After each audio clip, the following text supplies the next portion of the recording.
a lot of work. The work and effort someone puts into building a business takes months to prepare for. You need to have a business plan, determine how you're going to fund your business, how you're going to make a profit out of your business. You need to have a business structure / plan, decide a name for your business, and finally register the business. Wow, so many things to be responsible for, just like a baby. Hello, my name is Kahdija Salat, and I'm here to talk about business. Now, imagine someone with their new baby as though their new business as though it was a baby. They need to think about the location where this baby will live, the area that it will thrive. Next is the financial needs. How will you financially support this baby's needs and wants? After figuring that out, we need a name, which is very important because the brand takes on its own life. As you can see, building a business is just like having a baby. It is really intense. You need to give support both financially, have a plan / structure, know where and how they will succeed, give them a name, and bring them to life.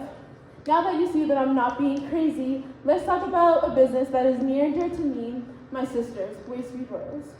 She started it about 2 years ago alone, and the focus is on selling handmade waist beads.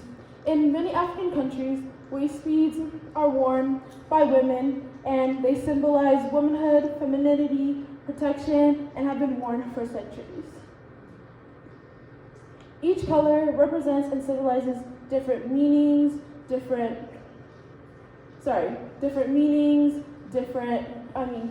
representing love, luck, death, and happiness.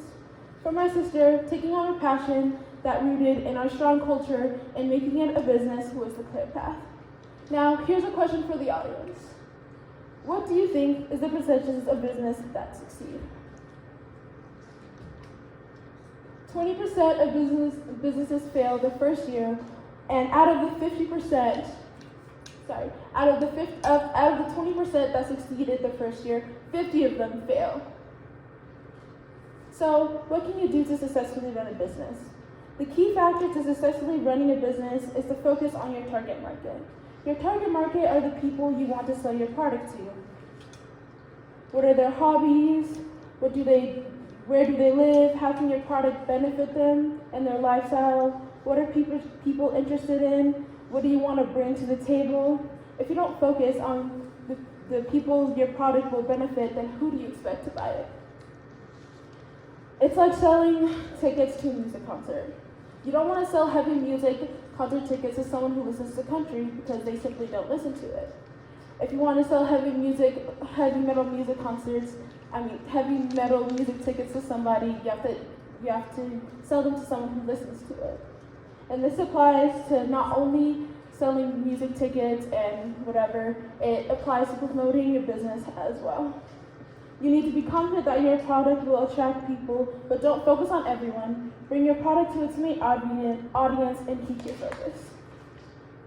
So now you have to reach your target audience by marketing, which is something that I mainly worked on during my SLE at Waste Royals. There are traditional ways to market your business using business cards, ads on TV, radio, and so on. But today, with our world evolving with technology, the main source to market your business is social media. Everyone is on a source of technology today, whether that would be a phone, tablet, or a computer. As a small business, we need to focus on the most leveraged platforms like Facebook, Instagram, Snapchat, and Twitter.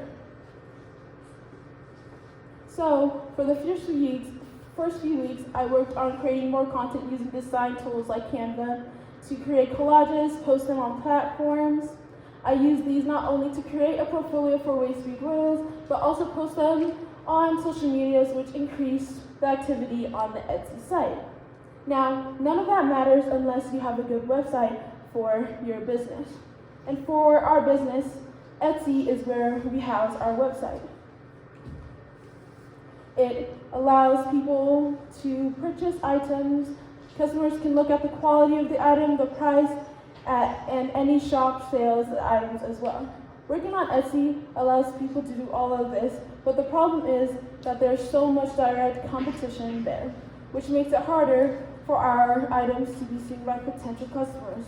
Etsy has over 4 million sellers around the world, allowing small businesses to sell their products on just one platform. So if someone searches up Mother's Day gifts, you have an overwhelming variety of choices from different businesses, different quality, prices, and ideas. But you don't want your product to be in the shadows of these other businesses.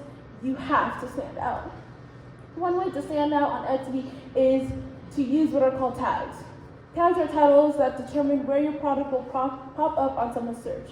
So if someone searches up a certain title, if any of the words used in the search are in your titles, your product is most likely to show up. Now, using the last example, if you're selling a Mother's Day gifts as someone listing on Etsy, you need to add the words Mother's Day gifts in your tags. So it will have a more likely percentage to show up than if you did not. Now, if your item isn't the first one to pop up, then you have to draw attention to the customer so that they will ignore other businesses' products on Etsy and focus on yours. Learning how to use tags that will attract your target market and know what words will draw them in more was more than complex that I taught. It took a lot of energy and time, but that is what is needed to be successful and fully run a business. Now, if you were to buy an item, think about the quality that would draw you in. Would it be the look, the price, or the words used to persuade you? How would your product benefit your life or someone you care about? Now, put those qualities that would make you buy a product into your own business. Focus on your target audience and how to reach them. Make your product stand out. That is the way you will be the 20% that succeeds. So, if you want to start a business, treat it like your baby. Put your full investment and effort into it, time and energy, and you will be able to watch it grow. Thank you.